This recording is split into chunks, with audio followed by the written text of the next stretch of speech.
Our president will start a war with Iran because he has absolutely no ability to negotiate. We tried.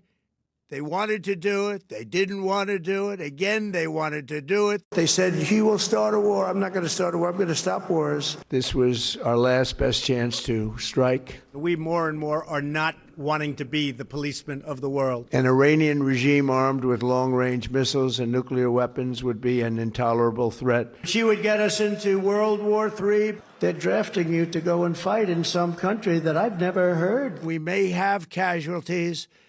That often happens in war. Sadly, there will likely be more. Welcome to the 100 Grand Man Podcast. I am your host, Reggie Lewis. This is your daily dose of what's going on in the political and entertainment world and the key issues that's shaping our lives. And as you can see, our men and women is in a war that majority of the country and the world feels though like it shouldn't be happening. I think he got like a 20% approval rating among independents, Democrats, and Republicans all together. But we all know the Republicans going to back him regardless. But that little clip you just seen just now, he's always lying to keep the focus off of himself in the Epstein files in this economy. Because at the end of the day, he needs the American people to see him winning with something. And he know that what's going on back home, what's going on back here, he's getting obliterated. Nothing's working over here. So let me go over there and start wars and show strength in other countries because I can't show it in my own backyard. And it's just crazy because the more he does this, the more we're not paying attention to nothing but what he got going on over there. Dr. West, this is a president who has used his opposition to past wars as a political tool, but here he is. Yeah, I think, again, it's just so sad because, you see, Brother Trump, he is a gangster. And a gangster has a mentality that views himself as never accountable, never vincible, never answerable, and therefore never responsible. So there's a sense in which we shouldn't focus just on him. He's got enablers. He's got supporters. And it's a sign. I'm just thinking we're going to put Brother Jesse in the grave in the next few days, Jesse Jackson. And, Martin and Jesse talked about just how spiritually sick and morally decrepit and politically corrupt the country has become. And it's not a function of skin pigmentation, or gender, or region. It is a spiritual crisis of tremendous depth where cruelty, manipulation, and transaction is the way to live, and talking about truth and justice and integrity is pushed to the margins. And there's a sense in which when we see this, we have to keep track of that moral and spiritual dimension alongside all of the political debate and partisanship and talking points and so forth and so on. But people know in the barbershops and beauty salons that the country is in deep spiritual crisis. And if we don't talk about it and accent it, and especially to our young people, let them know Martin King and others, Rabbi Heschels and the Edward Zaids and the Dorothy Days, they provide better examples. Well, both. Yo, it ain't funny. Yo, it ain't funny. Yo, I'm sorry. It ain't funny. Yo, but Dr. West, yo. I'm sorry. Yo, Dr. West, yo, this guy, he always remind me of Sunday church ceremonies or something, yo. And it's no disrespect, because this is a very, very intelligent man. And you can tell he been through some shit. But he hit it on the nose, yo. He is a fucking bully. And the crazy part about it is he's a bully with our military, our ICE agents, our federal government, our police force. You notice I keep saying our because they don't technically belong to this one man. They belong to the United States of America. All those branches. Yeah, the draft dodger that's up there in the White House. Yeah, him. And it's like for years everybody been dogging him because He's a draft dodger, and he got all those notes from his rich dad and doctors, all them, so he can't sit there and go into the draft like a lot of our ancestors and our older relatives and friends went, and people died, all that stuff. He was dodging that shit, and his whole main ideology and brute force that he's using is the military. Just pay attention to what's really, really going on. Everything is horrible right now, but he keep using the military in other countries to get rich, him and his family, because he know that, what would be good though? I see if us, America, and the country was doing real good. Job growth, unemployment, economy. I see if all that stuff was going good. So he would really have a leg to stand on when it comes to these wars. But at the end of the day, they are our American babies out there. They are our American fathers, our American brothers, our American sisters out there that he's using like a pawn. Mrs. Harlan's Both sides of the provide better political examples. aisle have been exhausted by the United States engaging in conflicts for a while now. And now we're hearing it coming from MAGA. Here is the Blackwater founder, Eric Prince, a major Trump supporter. He's no scaredy cat when it comes to wars. Here's what he's saying about this one. I'm not happy about the whole thing. I don't think this was in America's interest. It's going to uncork a significant can of worms and chaos and destruction in Iran now. I don't see how this is in keeping with the president's MAGA commitment. I'm disappointed. And he's not the only one. And, so far, a majority of Republicans support the president, although it's less than support him on a lot of other issues. How long will that continue? Look, I think vast majority of Republicans support the president's judgment, particularly on Iran. He's always had good instincts on this. He's always been very consistent on this, that he would never allow them to get a nuclear weapon. In fact, while we're on the air, Steve Witkoff is over on Fox News saying the Iranians told him clearly, quote, "We have enough material for 11 nuclear bombs, and that is our starting point." Now, if that's what the Iranian negotiators were telling Steve Witkoff, and he calls back to the president and says, they're saying our starting point is we have enough nuclear material for 11 nuclear bombs.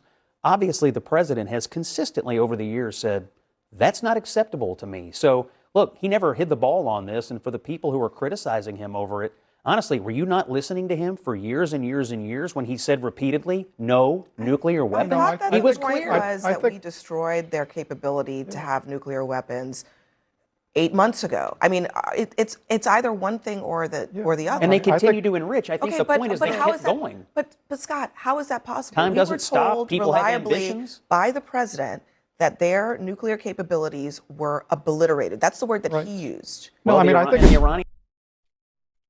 Scott Jennings, I think if he can really get it in with Trump, he would get it in with Trump.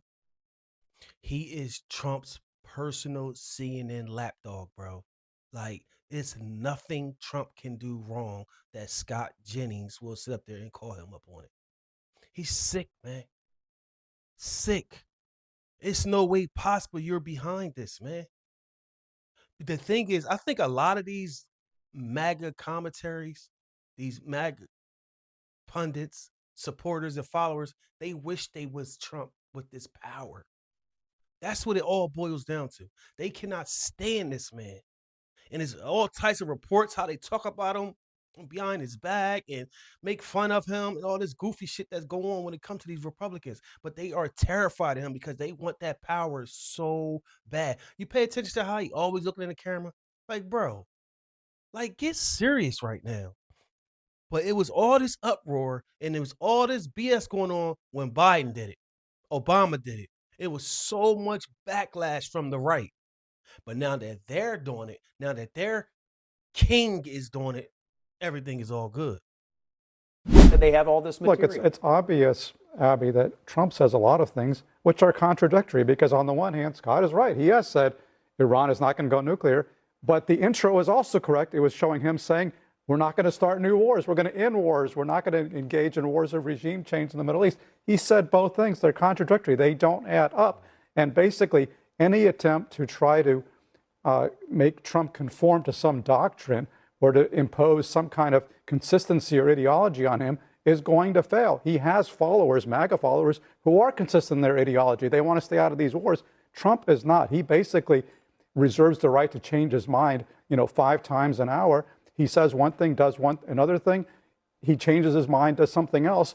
And in the case of military action, what I've seen happen is he seems to have become more and more enamored of military action. He saw the success of the Soleimani strike. He saw the success of the June strike on Iran. He saw the success of the operation to seize Maduro in Venezuela. He's now overjoyed. He thinks that the U.S. military cannot be stopped. We're invincible. He can do anything.